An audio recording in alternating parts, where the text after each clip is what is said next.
এটা হচ্ছে একটা ইমেজ এবং আপনি চাচ্ছেন এই লেখাগুলোকে টেক্সট আকারে নিয়ে আসতে। সো আপনি কি করবেন, আপনি যদি ব্যাকডেটেড মানুষ হয়ে থাকেন তাহলে আপনি এই লেখাগুলোকে কিন্তু টাইপ করবেন। আর আপনি যদি স্মার্ট হয়ে থাকেন তাহলে আপনি এই ইমেজে লেখাগুলো আছে এগুলোকে কপি করে ডিরেক্ট কিন্তু পেস্ট করে ফেলতে পারবেন। সো সেটা করার জন্য আমি যে কাজটা করব, উইন্ডোজ প্লাস শিফট প্লাস টিতে প্রেস করব। তারপর আপনারা কিন্তু এখানে একটা প্লাস সাইন দেখতে পাবেন। সো আমি যদি এটাকে ড্র্যাগ করি মাউসের মাধ্যমে, টেক্সট কিন্তু কপি হয়ে গিয়েছে। তারপর মাইক্রোসফট ওয়ার্ডে এসে প্রেস করব কন্ট্রোল প্লাস ভি। সো দেখেন সবগুলা লেখা কিন্তু এখানে কপি হয়ে চলে এসেছে। এবং এই কাজটা করার জন্য আপনার আসলে একটা সেটিংস এনেবল করতে হবে। তো আমরা একদম প্রথমে চলে আসবো মাইক্রোসফট স্টোরে, তারপর পাওয়ার টয়েস লিখে সার্চ করলে এই দেখেন মাইক্রোসফট পাওয়ার টয়েস এই সফটওয়্যারটা আপনারা পাবেন। তারপর ইনস্টল করতে হবে, ইনস্টল করার পরে ওপেন করে ফেলতে হবে।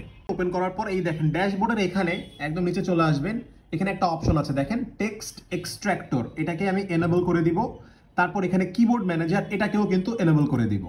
তারপর উইন্ডোজ প্লাস শিফট প্লাস টি কিবোর্ড শর্টকাট ব্যবহার করে ইমেজ থেকে আপনারা কিন্তু লেখা কপি করে নিয়ে আসতে পারবেন। ব্যাকডেটেড না থেকে স্মার্ট হয়ে যান। আর ভিডিওটা যদি আপনার জন্য হেল্পফুল হয়ে থাকে তাহলে ফলো করবেন দ্য ইনস্ট্রাক্টর।